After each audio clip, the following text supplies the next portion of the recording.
Nasi nam ta rang shin yung du pe da shi sho cho shin na shu ba yi sang ge cha dang gen dun pa pe to gen na cha sa da cha da shi sho du me gen pa song tan chu chu kang chan pe ge da pe tang pa kyu na gong pa ge cha da pa chen hun po da pa se da pe da ni sen chen tam che la gong da pe pe yi jin de pa chen lam de pe de sen chan de pe da shi pe pe wa de wa she pa ge la cha se lo chan pe shun nu pe den do ji jin che re zi wang gen po chan pe pe sa yin nin po de pa nam pa se nam ken ni po pa to kun tu song u pe do je pe ka non shin da no bu da wa de de ni ma yi jak san ne nam da shi be gi cho chen chu san pa ge la cha se lo rin cha do cha da shi se gi nya de zhong bu zang yi yong ka ma la nian da dun dong pun zo pe pe yo mi no gen san wa ge ko lo de rin chen da cho gi gi jak san chen to tu ge wa chu ting ge ge ma ge song gong wo den be wa de shi ha mo ge la cha se lo zang pa chen po den tu chen me bu me dong den tang ge bo yo go song pa ge po dong nu mo mi mi zong nam de ze de ha de ko lo tong ti shu la dong dong dong dong che chen pi wa me di zhe den gen chen jin zhe song ni song de ji ge de pe ji den yong wa ge la cha se lo da cha den dia cha wa chong pa la ge tang ne wa cha wa kun shin ne de den pe pe san ton yin to yin shi drup ta shi de le bin zong zo ba shu mo ge nyu ge no zon zon be ma ge za dong bo la yan zhen de ge ge du ni pen ma dung ne she su da go du kan do mo pe ko re ge ki de su da du ge ding ge la chi she su sa guru be ma si di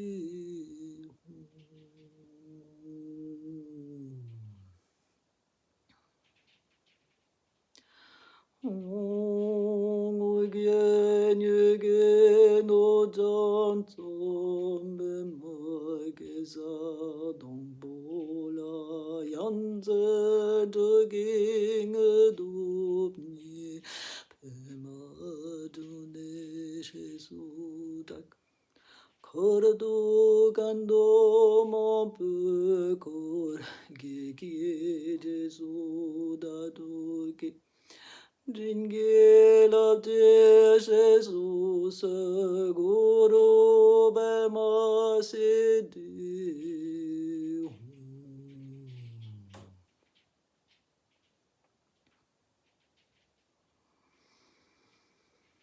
Oma hum benze guru be ma sidi Oma hum benze guru be ma sidi Oma hum benze guru be ma sidi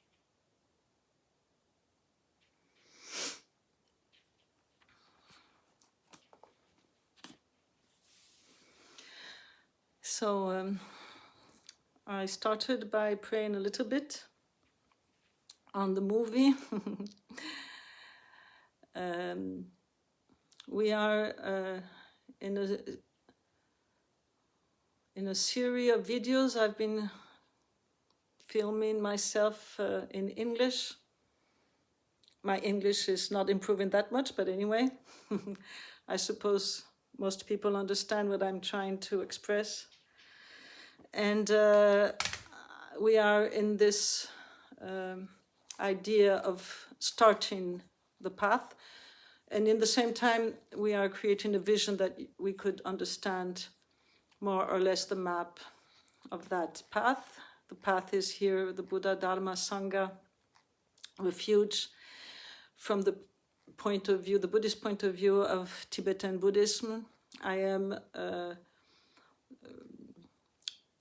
mainly rooted in the Nyingma and the Kagyu tradition, even though lately I've been training a little bit in the Gelugpa transmissions of the Naropa and Nigoma yoga with Jonas and Gosia and Lama Glen. My root teachers in the other lineages, which is since formally 1981, but I started really, my heart started to be completely surrendering to the Buddha Dharma when I was 15, so that would be like something around 70s. But my root masters would be Dilgo Khyentse Rinpoche, the Lama Kunzang Trikhi Dorje, and of course Chogyam Trungpa Rinpoche, because it all started with him and it still is with him since forever. And Tulku Pema Wangyal is one of the masters I have been learning with as I was young, and Ringo Tulku Rinpoche now is my main instructor. Kelpo Chutrim Gatso is a very important master in my life. It's extremely important too. So just to give you a little bit of references. And I wanted to talk about lots of things because, you know, now it's the eclipse today and I had to do something out with my car and it started to be sunshine, and then I thought, oh, my car is full of the sand that came with the wind from Africa. The sand of the Sahara came on my car. So I wish it would rain and so it could cleanse my car a little bit. It's full of sand. And then it rained so much that I could concentrate better in so much rain and wind with the mantra, Tara mantra. I have a good relationship with the Tara mantra when it's about hard rains and challenges with the elements and I have to do something there. That was very nice. And then the sunshine came back and I started to feel inspired thanks to all of these elements very strongly popping up.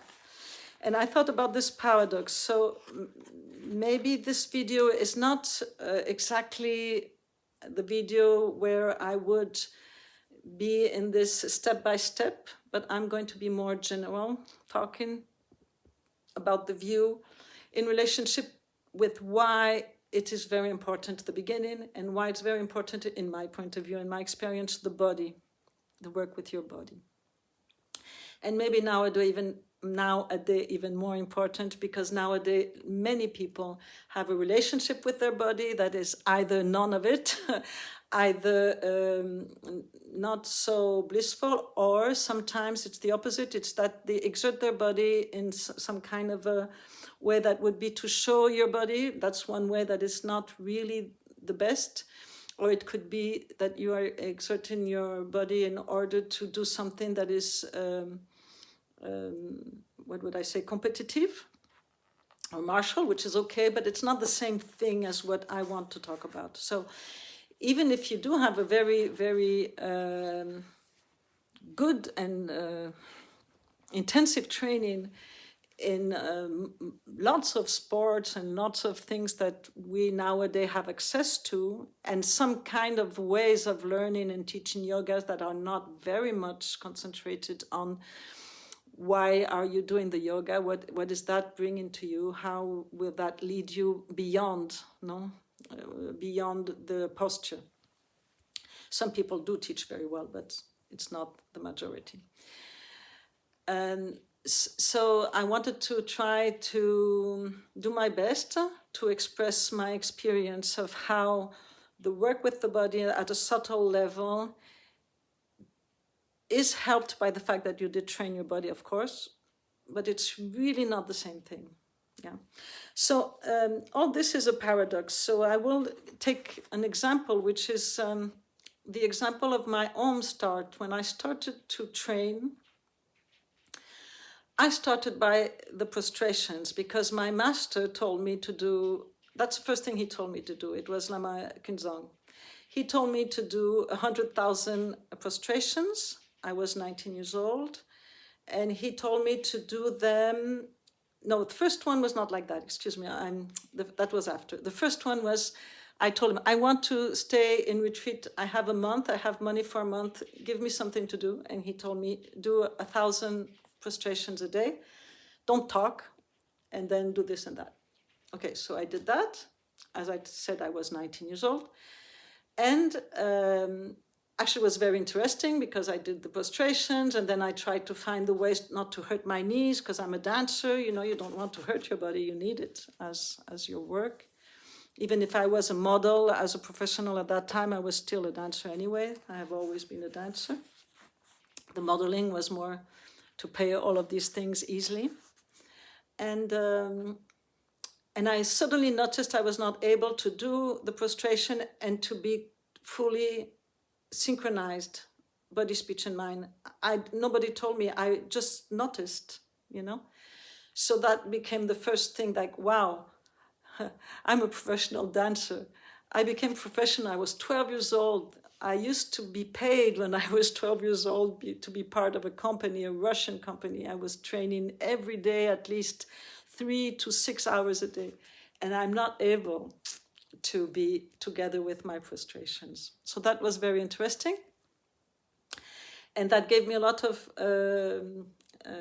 motivation, because I thought, well, if I cannot do that, why would I be a dancer, you know? So it's really like, the first thing are very important in my point of view, because the first thing when you start, it's a little bit like the first time you make love, or the first time you're out of your own mother when you're being born. It's very important what happens at that moment, because the print of that is very strong.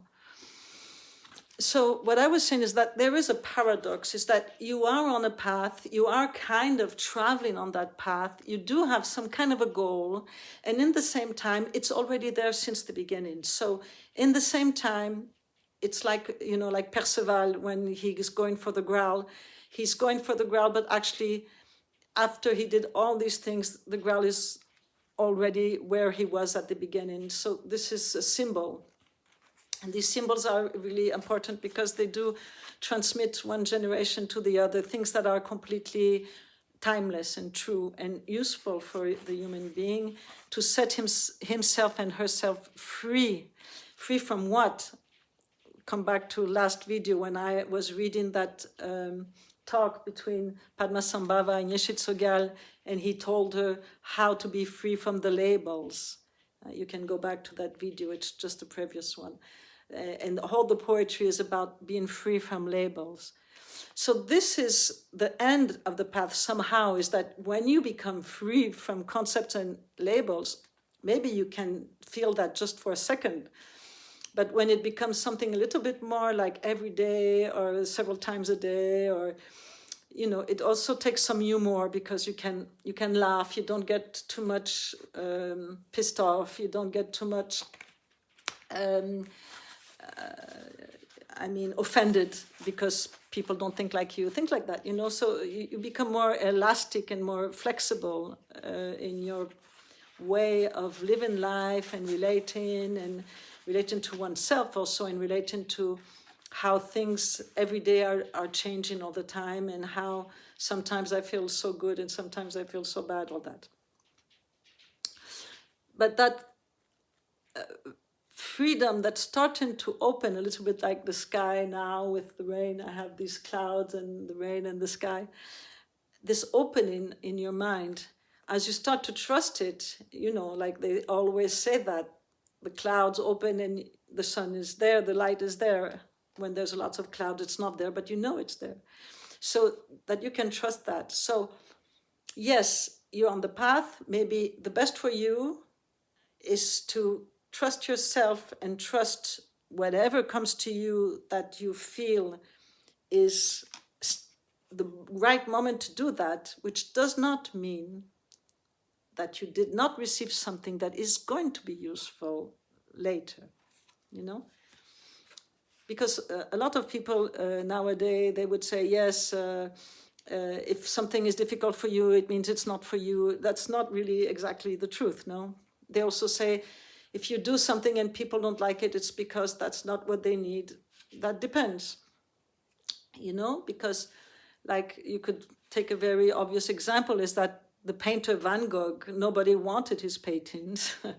He didn't sell even one. And look how these paintings have been inspiring for millions of people since very long time, so after he was dead. So it doesn't mean that what he did was useless, you understand? You could say the same about the poet Fernando Pessoa in Portugal.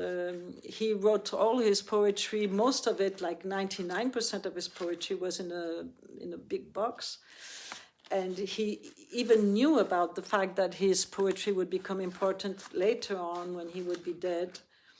He didn't really publish much. He published very little things when he was alive. And nowadays, he's the greatest, one of the greatest poets of all the world, somehow, in my point of view, and for sure of Portugal.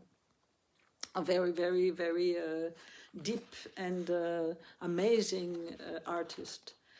So it was useless, seemingly, but it was not. And it's the same thing about practices, is that you have termas, and the termas, they mean treasure, and these treasure, they come up, they pop up in a time where they are useful, because some people, for example, with Padmasambhava and Yeshe Tsogyal, decided to hide a treasure, which is a practice, so that later on people would find that. People would find later on these practices, because later on they would be more appropriate. And imagine that you would be one of these disciples of Padmasambhava, and you would say, oh, I promise I will be born again, and I will reveal this treasure, and I will reveal the treasure for the well-being of all beings. So that means that you are at service. And you could say also, like, for example, the Gnostic Christians, they had suddenly all these texts came out, no? And I think just at the end of the Second World War, 2,000 and, I don't know, 2,500 pages, something like that, just pop up in Egypt. And it's like a treasure revelation comes up. So maybe you did get in touch with something, and maybe this something also is already some kind of planted inside of your consciousness, because otherwise you wouldn't meet it. You could not perceive it if it doesn't have some kind of a bridge between yourself, your consciousness, and that thing. You wouldn't notice it. So there is something there already, but you need to reach that time where it's going to be the good moment. I can give you another example. I already told about that, but it's that when I received, and I mainly studied with the work of Trungpa Rinpoche, the mind training, but I did read all the books that I could find about mind training, and the 7 points of the mind training, and all the slogans of the mind training, which is basically how can you exchange the goodness that you, the blissfulness that just comes out of you, in exchange of like taking the darkness of the suffering of all beings. And in this case, how can you understand that anyway? This darkness becomes, you know, like the manure that you bring for your land, you know. The manure is like all these shit and all this, and then it becomes rotten, and then it becomes what gives a good ground for your plants. So here it's a little bit the same thing, that in the mind training you're going to take all this suffering on yourself, and you do have a lot of indication how to do that, even in your daily life, which is not the topic today. And I was, the topic is what happened to me in this case. I was really in love with that practice, but I was not able to do it. I knew it. I knew I was not able. Because I always had a little bit a tendency to be a little bit excessive and rough somehow. And I know when it's true or not true, and I like to be truthful. So sometimes if I don't notice, then later I notice that I was not truthful. But most of the time I am able to notice, and more as I get older. And so at that time I could really acknowledge I was not able to do the mind training properly, because I was not my whole heart completely given myself into really accepting the blame, for example. You know, people are blaming, they blame, they need somebody to blame, because otherwise they can't relax, you know. And so you take the blame. But of course, if you don't do it properly, you're going to become some kind of a freak, a victim freak thing, you know. So the idea is not like that. The idea is that your own blissfulness, natural blissfulness, is blossoming, and the more you take these things, the more, in the same time, this is the paradox. You see, that's the first word I wrote here, paradox. You know, my little notes are always like that, completely confused. But it's not because it's confused. It's because in this case, I'm not trying to be, I'm not on the schedule, yeah?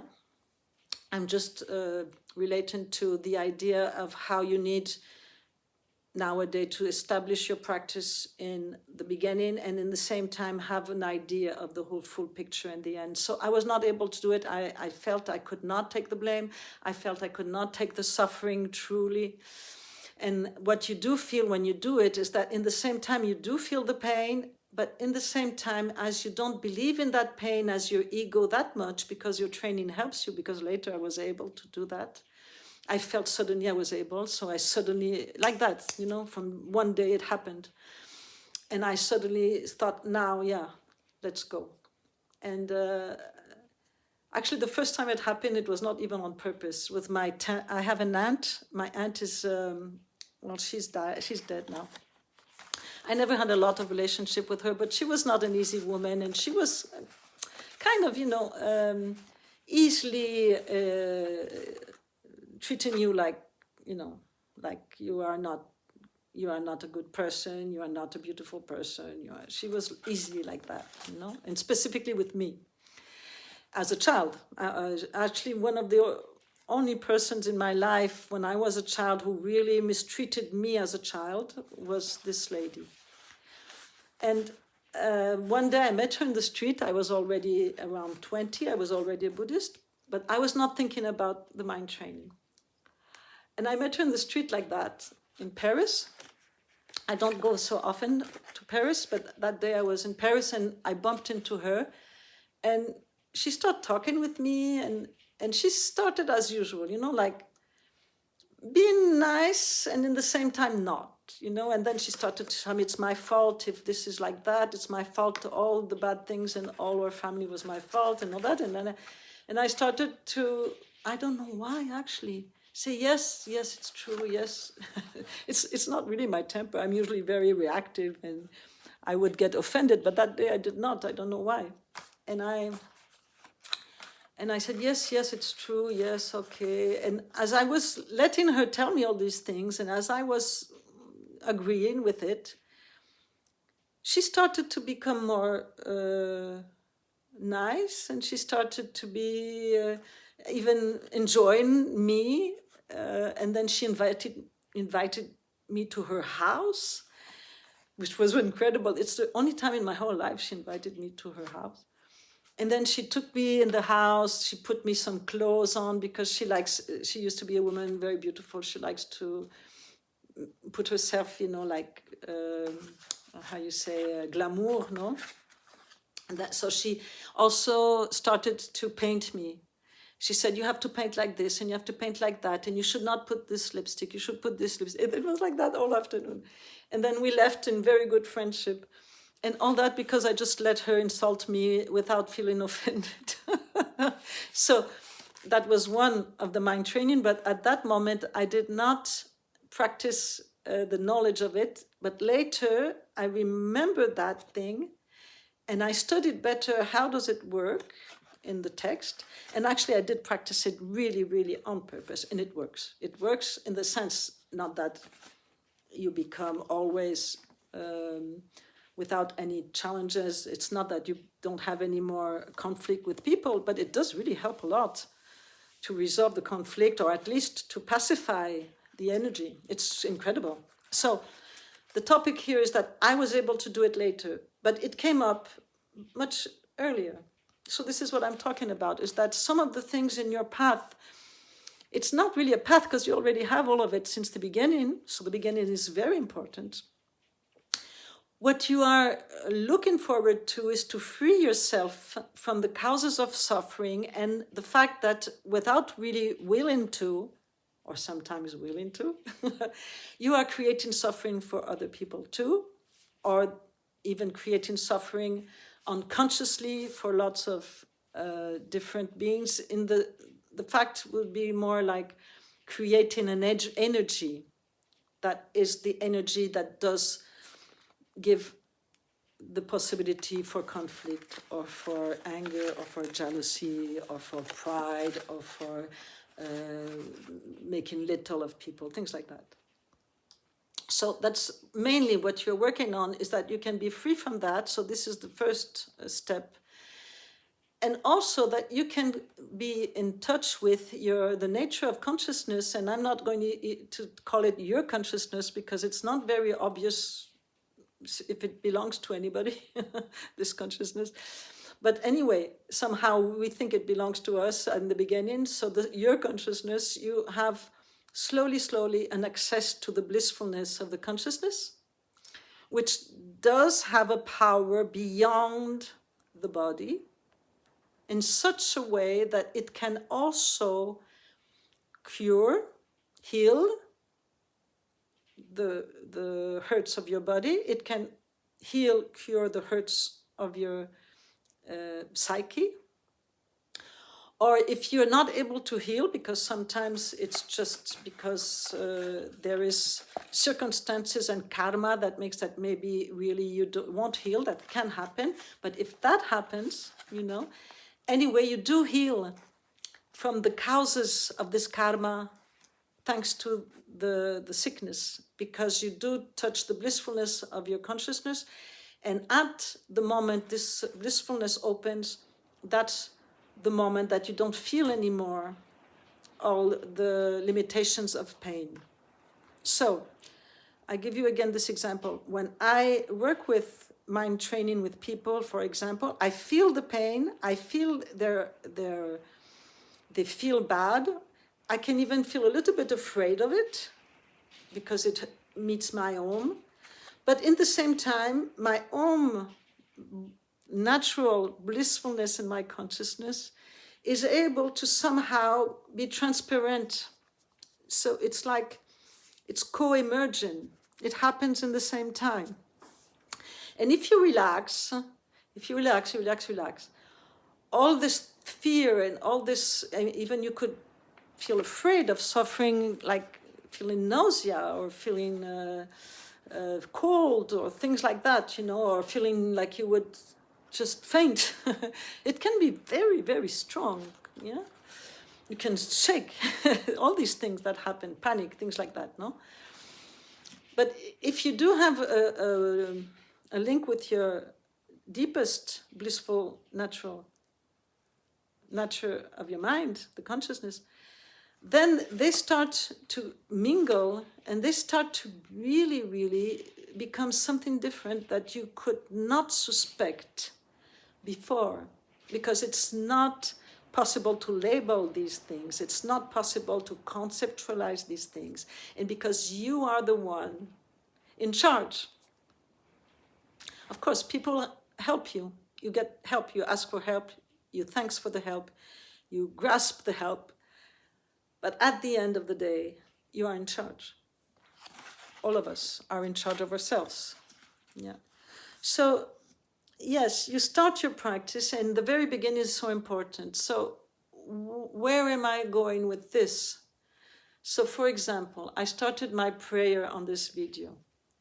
And I started my prayer exactly as I used to do when I was a beginner. Because I feel nowadays, I'm over 60 years old, I feel nowadays that these things I did in the very beginning are the ones that are the more printed inside of me with the most pure. Even now I talk about, I want to cry. You see, this pure thing I felt from the beginning. It's like when you're a virgin and you're in love, this pure love, this pure passion in the sense positive of being in love with the path, being in love with Dharma, being in love with transmission, being in gratitude, all these things. I used to feel them very easily from my very young state, in my case. And nowadays, it's better for me to practice these prayers I used to do at that time than to do new ones. It's not that the new ones are not okay. It has nothing to do with the prayers. So, for instance, this first prayer I said is a long prayer in Tibetan. I can read Tibetan, I can understand Tibetan, but I'm not fluent in Tibetan because I learned Tibetan alone in my retreat. I never really talked Tibetan with people, so I don't know how to talk it properly. And as I was alone in the retreat, I received all the practices the week before, and I had no idea how you should sing these things, because I never really practiced together with lots of other people for a long time. That's how it happened to me. So I was in touch with the Sangha we would practice in the temple, there will be rituals and all that, but actually most of the time I was in retreat alone, and I was alone since the beginning, so I would just sing, I mean, just how I felt to sing. And as I was alone in the forest, I did not feel at any moment there was something wrong with the fact that I would sing the way I felt how to sing. So it's just to tell you that you have a great freedom inside of all of this. You don't have to be attached to the culture of that practice, but you can also be attached to the culture. So I was very much in love with the Tibetan culture, but I did not know how to speak Tibetan. In the same time, I started to understand the prayers. I started to know how to write the prayers, how to read the prayers, and even how to translate the prayers. And now I can read the prayer in Tibetan, but I cannot speak properly, and I don't know what are the melodies that I should say if I was, I would say, belonging to a specific club, no? But in Buddhism, you don't have to. I really want you to know that, because sometimes it looks like if people think that there is a big hierarchy, that the Buddhist, you become somebody who has to obey, you become somebody who has to do this and do that, and no, you are completely in charge of yourself, and that's what's difficult actually, but in the same time it's very important, because whatever deep path you are doing, may that be through art, may that be through another religion, or may that be whatever it is, artist, and I said artist once, but anything at all, sport, you're in charge of yourself. And in Buddhism, this is very well known. So for whoever has a doubt, you do have the possibility to find a hierarchy because maybe you need it. And the Buddhists in Tibet, for example, have created the skillful means for everybody. So if you need hierarchy, you need to obey, you find it. You need somebody to give you orders, you find it, you ask for it. If you don't want, you don't get it. But at one point, of course, if you promise something, you keep your promise, or you be careful, because your promise is it's your own imprint. That's what stays. Because then when you dream in the night, it comes back, or then when you're dead, it comes back. So if you have whatever conflict in your mind, whatever despise in your mind, or deception in your mind, or all these things you have in your mind, it's with yourself. Of course, you can pollute everybody, but the first pollution is on yourself. So you are in charge. And so you can follow also that you want to practice the yogi path, and in the yogi path, you do promise when you want to, you do obey to your promise, or you do fulfill your promise the best you can. You do respect whatever happens, but in the same time, you are not ordered to obey. You don't have to be some kind of a submitted person. You do have to understand that you are responsible for your choices. And, sometimes you are also responsible for your choices when you are very young. Why? Well, because even if you are young, karma works on. Karma is not something that starts when you're 18 years old, now it's your birthday, you start to have some karma. No, karma is always operating, because karma is not something that is somebody puts on you a judgment. It's not like that. It's just that the actions, the thoughts, and the energy creates all the time consequences, and also the ground for the beginning of something new. So it's always happening all day long, since before we were born, when we are born, and until we die. So this is why it's so important to be very careful with your own, the jewel of the wishful, you know, the jewel who can fulfill all your wishes is the good heart, the true deep compassion, because we understand that we are all linked one to another, not only the human beings, but all that is manifestation is linked. So you don't have to feel you are separated. So you feel that actually whatever goodness is there, it's the goodness that everybody is looking for.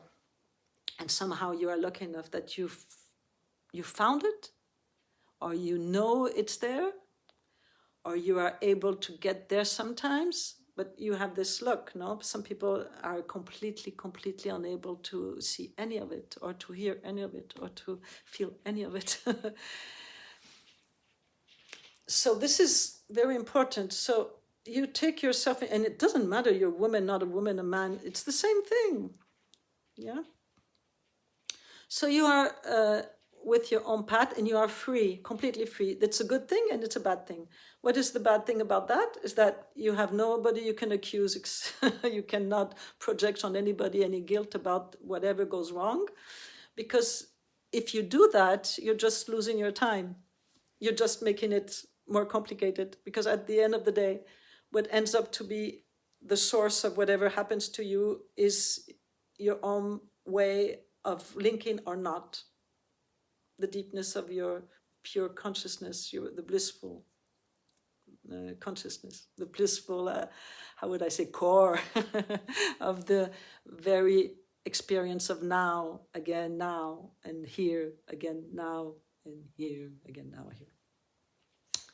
So this is why I sing not very properly, and this is why I have a tendency to sing, not always, but very often I have a tendency to sing my prayers very deep voice, almost like a man, but not always. And I could also sing a song that is not of my prayers as a prayer. I could also invent a prayer. So, and it doesn't make me become fantasist about the path.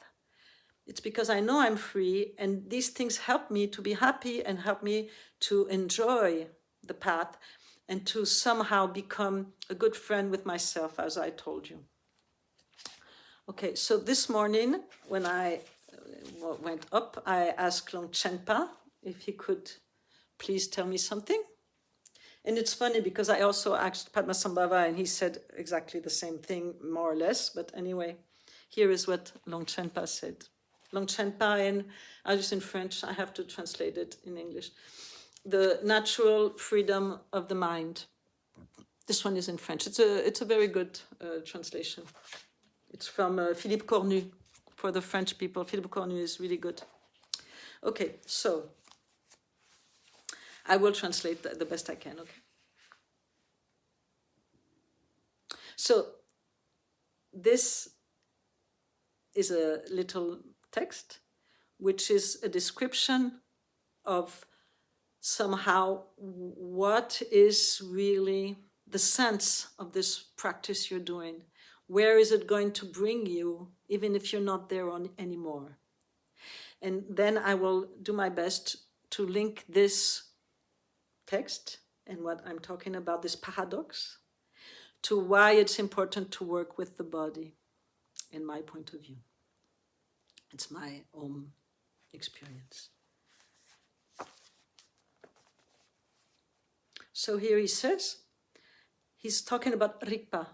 Rigpa is in Tibetan the way we say your mind, but in its aspect of wisdom, the deepest wisdom of your mind. It's like the nature of your own consciousness, your mind, the deepest nature that is aware of itself. So when you talk of Rigpa, because in Tibetan you have lots of words to talk about the mind and the consciousness. It's not like in English or in French, where it's not so clear and there's not so many words. In Tibetan there's lots of different words because it is a speciality. It's like a technological, skillful means developed in India and in Tibet, for example. And And by the way, as I tell you, of course, if you're following my videos, it's very important to understand that I have always a relationship, of course, with Vajrayana and with Dzogchen or Mahamudra, because this is my path. Of course, if you're a Buddhist, more in the path of Theravada or more the Zen, you can relate to everything I'm talking about, but of course it's a little bit different for sure, because the Zen is more like the Mahayana path, and then the Theravada is a little bit more like what we do when we relate, I would say, exclusively to the mindfulness and the Vipassana. But my path is this one, so I'm always going to be like tinged with this artistical point of view that is very much present in Vajrayana and very much also present in the Mahamudra and the Dzogchen.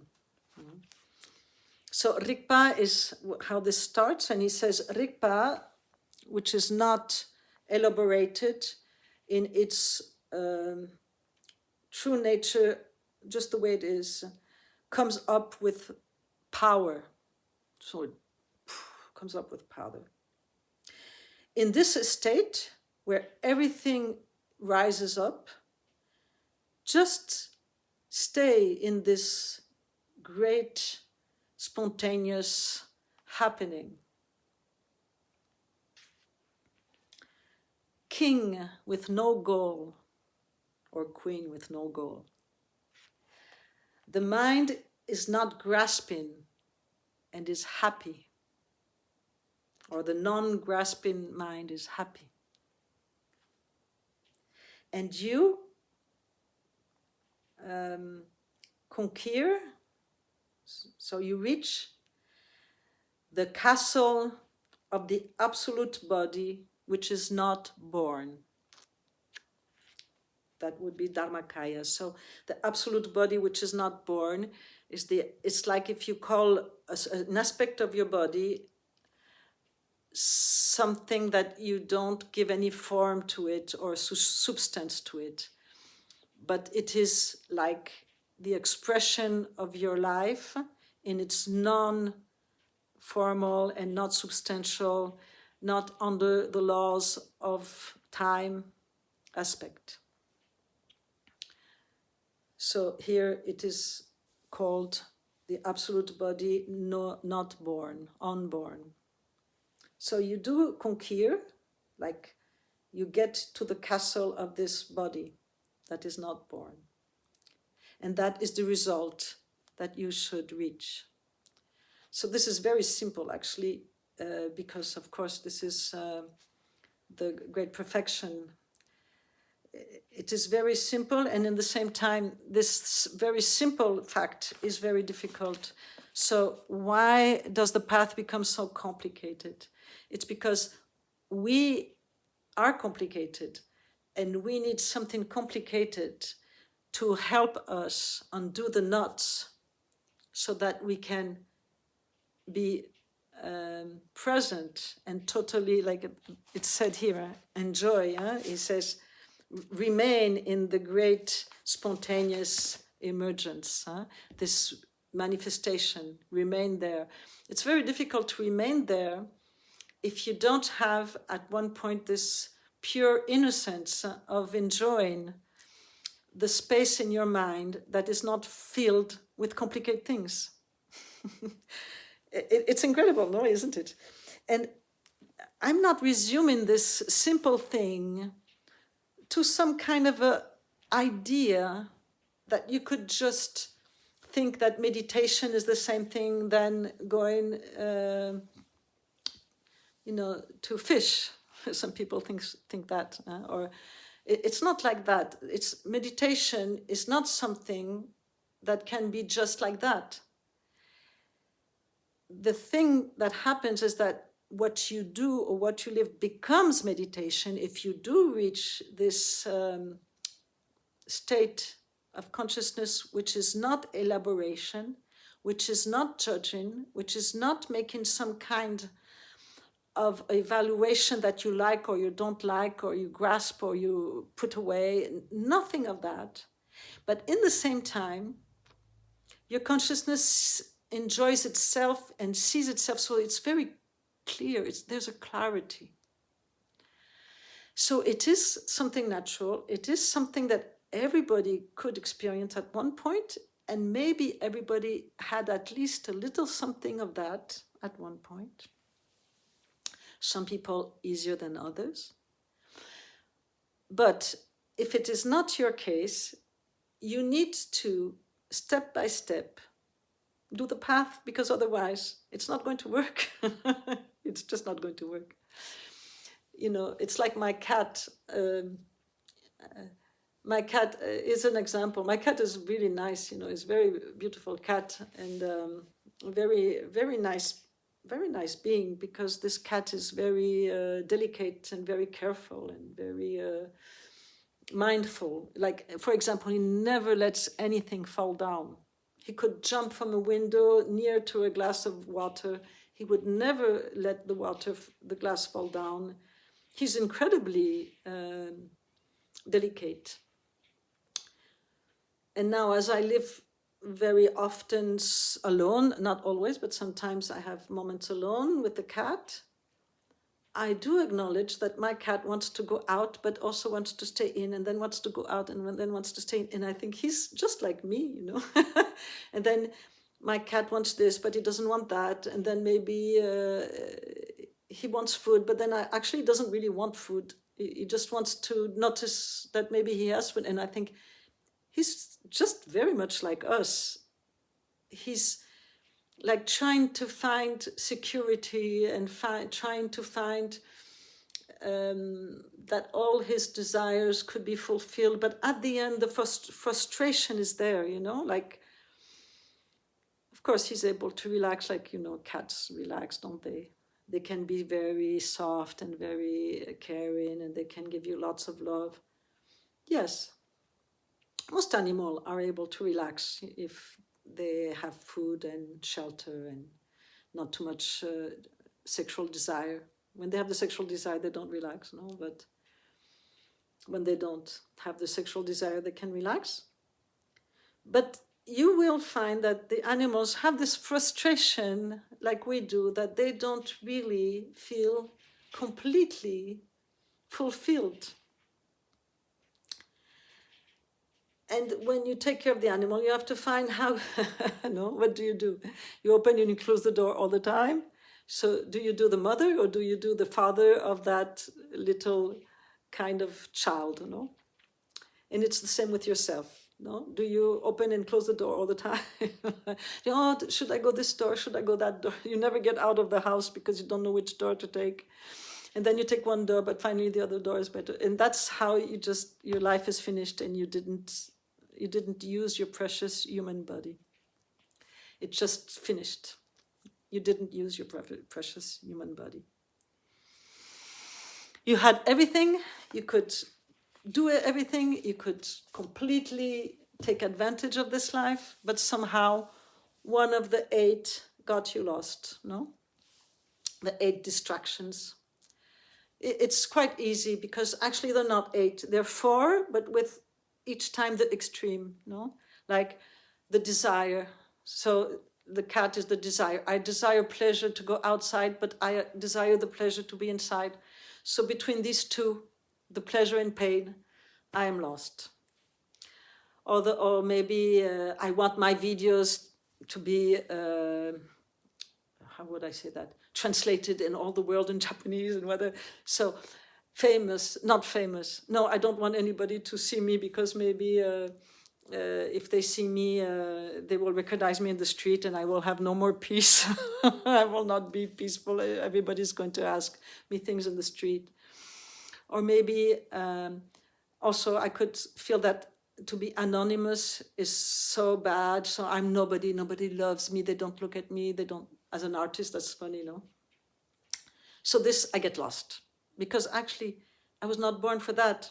I was born to somehow reach a point where I enjoy the nature of my own consciousness and mind, and the precious human body gives me the proper ground to do that. if my human body is precious. This you can relate to other videos. So this is, I don't remember, this is maybe 6 videos. I don't even remember 6. I will look at 6 or 7. But anyway, there's 1, 2, 3, 4, 5. And that's 2, the pleasure, pain. You grasp or you run away from pleasure and pain. So that's like the 2 of the 8. Or you grasp or you run away from being famous or being not famous. That's 4. The mundane, the mundane motivations. We call them the 8 mundane dharmas. Very good to know about them because you can check if they're driving you out of your path or not. And then you have that one also, is that everybody loves me. No, so I wish somebody, no, everybody loves me, everybody loves me. So of course I can do lots of things so that everybody loves me. And then my mind is always busy with the fact that I need to be loved. And I'm afraid that they don't love me, so then I have 2 again, no? To be loved, not to be loved, or to be praised or not to be praised, things like that, So this makes you 6 already, And then you have the last one. You're going to see all these 8 are everything we do now, because nowadays, these are the masters of the world, like whatever you do, you're supposed to obey these 8. And everything we do in Tantra and in Vajrayana and in the Dharma is to not obey to these 8. So this is why it is not easy, actually, to make it, how would I say, completely successful in the samsara. Because samsara is much more found of the 8 mundane dharmas than it is found of being free of the 8 dharmas. But excuse me, in the deepness of yourself, I'm sure that really what your true nature wants is to be free of these 8, that's for sure, no doubt. So take the shortcut, get free of these. The last one is to be rich or to be poor. But in this case, it's not really only about the idea of money or not. It's about how do you feel, what is richness, and what do you feel you are afraid of being poor. It's also very much in our mind, yes? Because some people could be very rich with very little things. And it's famous, that when you go in countries where people are poor, very often they're much more generous than people who are rich. So it doesn't remain on what they have or not have. We're talking about the grasping or the fear. So you grasp or you fear to be rich, or you grasp or you fear to be poor, which is basically the same thing. So if you remind these 4, it's very easy to check on yourself. And remember, you're a good friend of yourself. You don't judge yourself. You're not saying that it's a bad thing that you like these 8. But you are aware that these 8 are not the path to enlightenment. Maybe you can use your attachment to one of these 8 to get free from attachment. That can become something you do. And later we will work with emotions and all that. We will do that, And anyway, maybe you already do it, but I will do my best to share also the tools of these transformation of emotions, which are very, very accurate and completely possible to do. Completely possible. It's not easy, but nothing is easy, is it? No? Nothing that is worth training is easy. No? The result is that you feel as if you already knew it, and it feels so easy once you get there. But, like playing very well piano or being a very good dancer, whatever you trained, it seems easy, but it was not easy to get there. And I will repeat them. Wealth. I grasp to having wealth, or I grasp to being poor, or I am fear of being wealthy, or I'm fear of being poor. You can have lots of styles. That's one. Fame, or not fame. Nobody knows me. So grasping, not grasping. I would give you an example. In the example of the yogis of Tibet in the Himalaya, there was a kind of a discipline which was quite practiced by the real, true, authentic yogis. And still nowadays, some yogis are like that. It's just that there are not very many. Is that as soon as you would become famous, so it's the case for Milarepa. Milarepa was a great master of the 13th century, or maybe it's the 12th century. I always mistake this thing about centuries. Let me check, because that will help that I don't mistake again. Which century was Milarepa, if it's the 13th or the... 13th means 1200. Did they put it here? Maybe they put it here.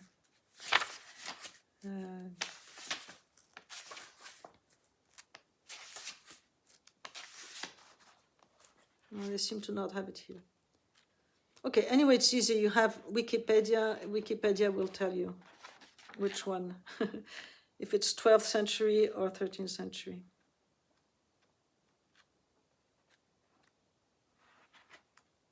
Doesn't seem to be here.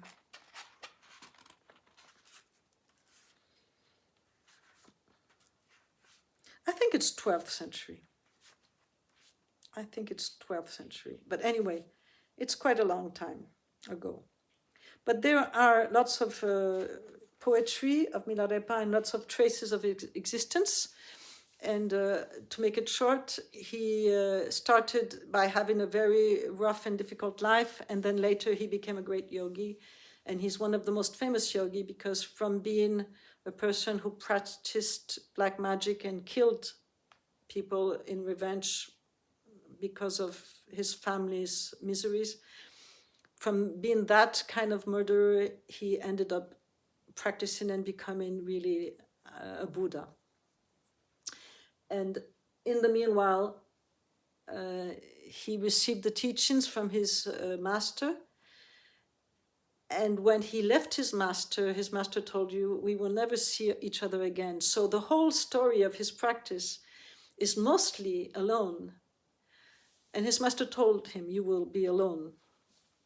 But then when he started to have fruits of his practice and to become really, really very blissful and very impressive, and he was a wild man, you know, he was very wild. He had no belongings, almost nothing, you know. And he only had a little dress. That's why he's called Milarepa, which means only cotton on this man, only a little bit of cotton in the Himalaya, where it's very cold. In Everest, the highest mountain of the world. He used to live there. And he had this practice of the inner breath and the heat that could make him survive all the cold and at the same time stay in his practice. So he started to become famous, and he was also famous because he was a very good singer. And that comes from his young age. He used to have his real name as a child was that one who was nice to listen at, because he had a beautiful voice. And he would improvise his poetry always based on his own experience of the yogic experiences and his masters and what happens to him on the path. And so these are called doha. Doha is that you improvise your songs, you improvise your work in relationship. Yes, I had a call and that cutted my video. So I was talking about Milarepa. This is the second part of the video I started now on the day of the eclipse, 8th of April. And so Milarepa, so he became famous, and then people would come after him and would climb the mountain to see his place where he lived, and then they would tell him, oh, Milarepa, I want to practice with you, I want to... And he would do his best, of course, and then he would start to have lots of people around him. And then at one point he would feel, this is too much, I'm becoming too famous here, and he would leave, because that's the discipline. Why? Because you don't want to risk. In this case, remember, he's alone, he's wild, and he knows how to handle himself now. His teacher gave him tools, but now he knows how to do it. And he knows that if he hangs on around, maybe people are going to distract him, maybe he's not able yet to completely let himself go. and just be famous. He needs to keep on practicing alone and not being too much the center of attentions of everybody. So this is one of the ways you can work with the 8 mundane dharmas. So the fame, I was talking about the fame, and the not being famous. And then you have also the last one, which is being wealthy or not being, I said wealthy or poor, fame or not famous, beloved or and praised or not loved and praised. So people say bad things about you or good things about you. That's the same. You have very great masters that everybody would think this person is so not nice, it's not kind, this person is brutal, but actually that person was a great master. And then you can have also people, everybody say, oh, it's so wonderful, so gorgeous, but actually that person was just pretending. So you'd never really know exactly, but you know about yourself. And so you know yourself if you are being sincere or no. So this is here to be careful, no? That you're not performing your goodness out of fear that people don't like you, but also you're not afraid of sometimes being tough if that's what is useful. Because sometimes it is useful, like sometimes if you have a child and he's going to jump from the window, maybe you need to, at one point, take the child and don't let him jump by the window. You're not going to say, oh, please, my child, don't jump by the window. Or maybe if you like to, no, okay, go ahead, I'll do that. Okay. And the last one is pleasure and pain. Okay, pleasure and pain, wealth and poor, famous or not famous, praised or not praised. Okay, so this is the 8. And when you understand that you are not on these 8, so you can very easily choose your path and choose your priorities, because your priorities are very easy to choose when you know this. You know what you're doing, you know your path is the priority because you took refuge, you became the refuge because you are part of the Sangha, and so you are refuge too.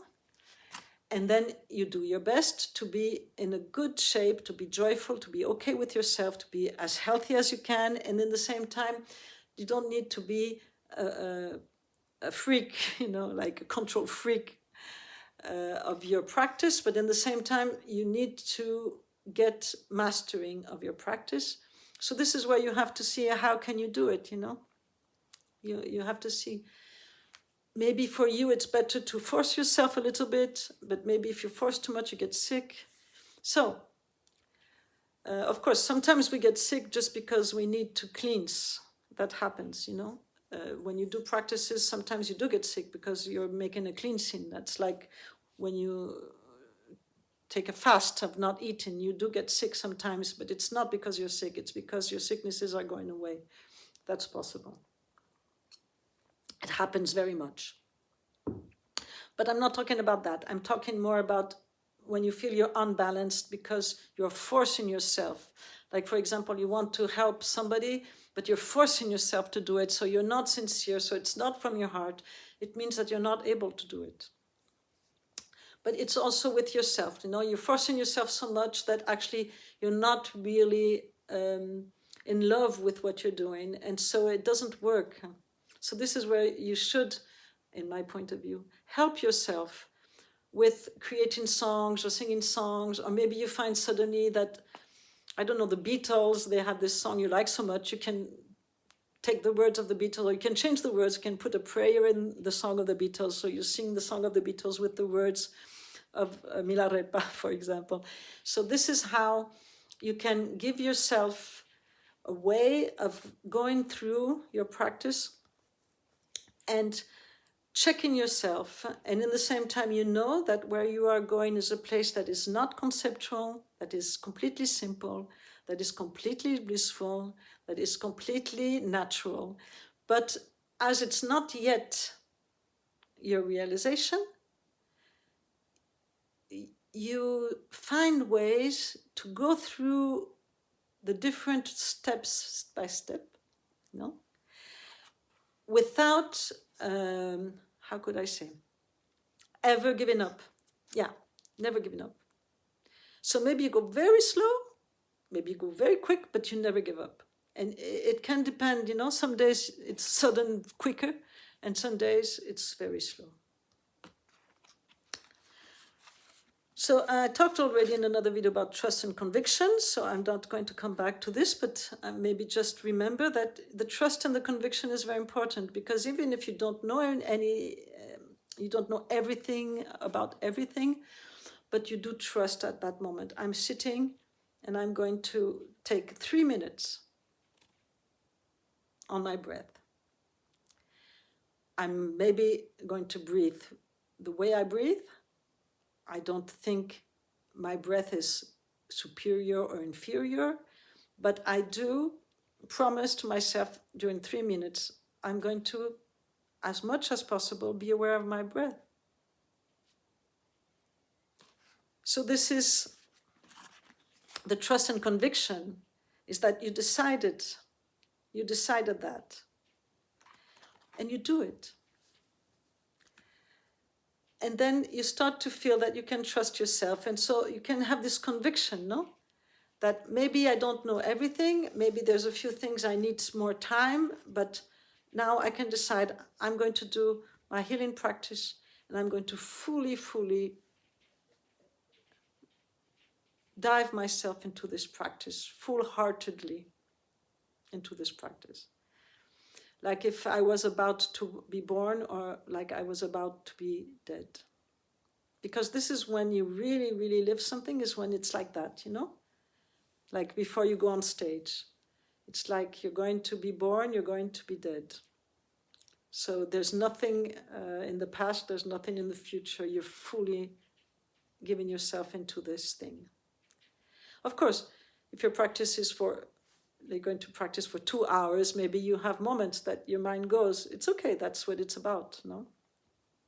But this certainty and this conviction and this decision is very important, because it's the seed of the realization. What I said, it's already there since the beginning.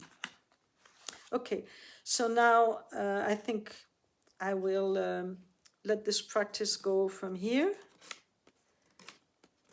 This is enough for today. I will try to put this little bit of video together with the first one. I'm sorry, this video got cut. I wish to everybody a very good eclipse. Later tonight we will sing, at least I will do that, sing with the Sangha of Siddhartha Intent, which is the Sangha of Dzongsa Khyentse Rinpoche. Will sing the prayer of Samantabhadra. By the way, here, this is my offering, it's in my hands. I feel my heart. This is how your body is ready.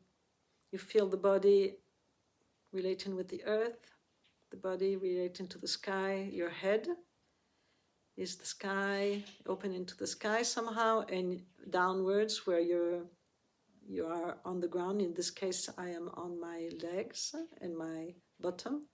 Feel the earth, the gravity. And all my body is kind of vibrating. And in my hand, I can feel my heart, and I put an offering there.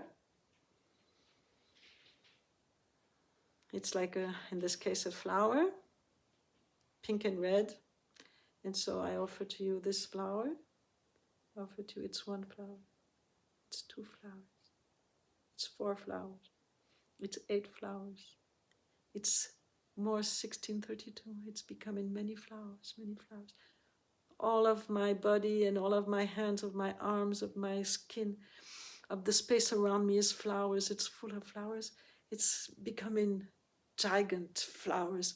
And I feel like if all my energy is so giant, so giant, so giant, and take the offering, and take the offering, and take the offering, and then I let my hands go down to the earth, and I relax, I relax. Like the sand, like a little bit of sand. And I put my hands on my belly. And then I just simply breathe.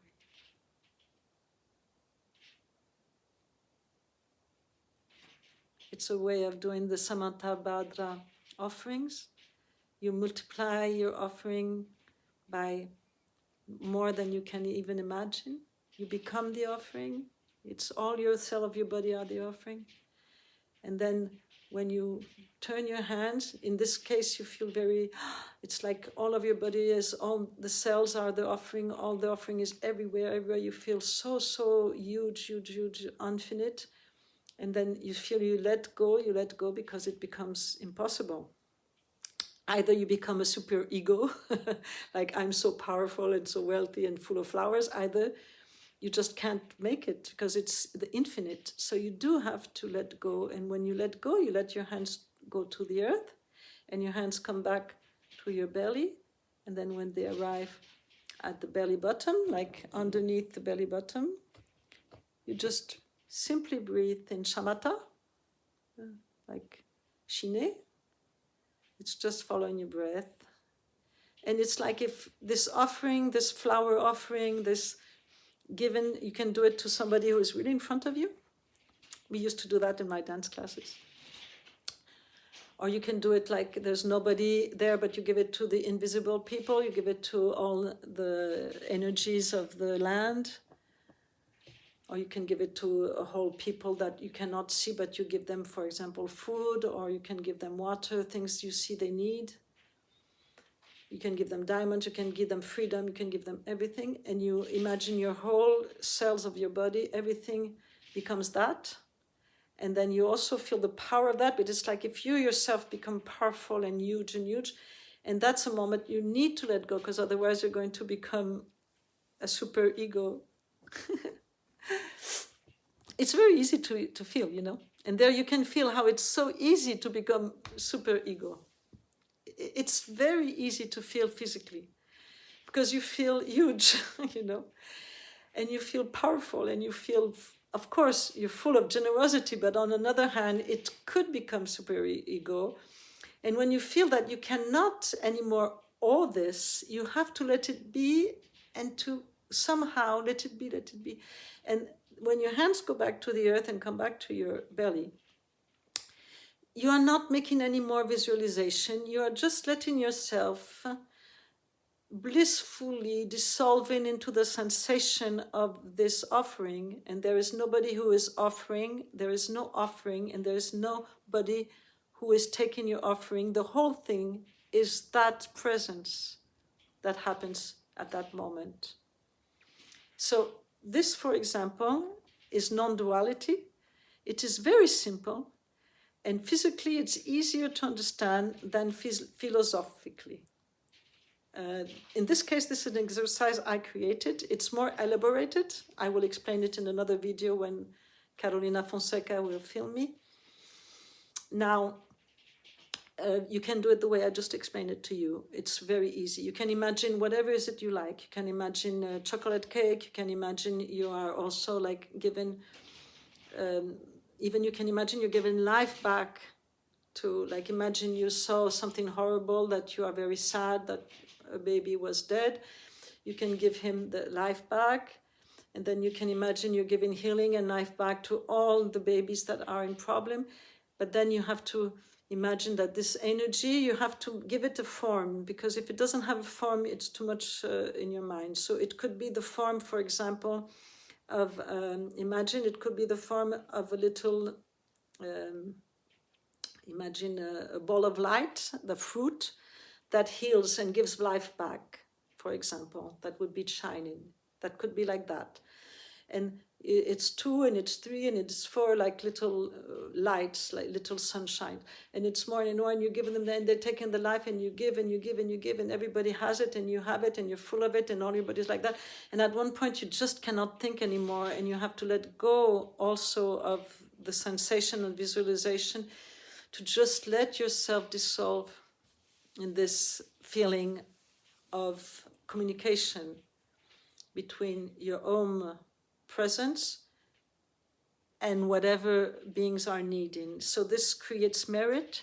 It trains your mind to be able to relate with compassion and love.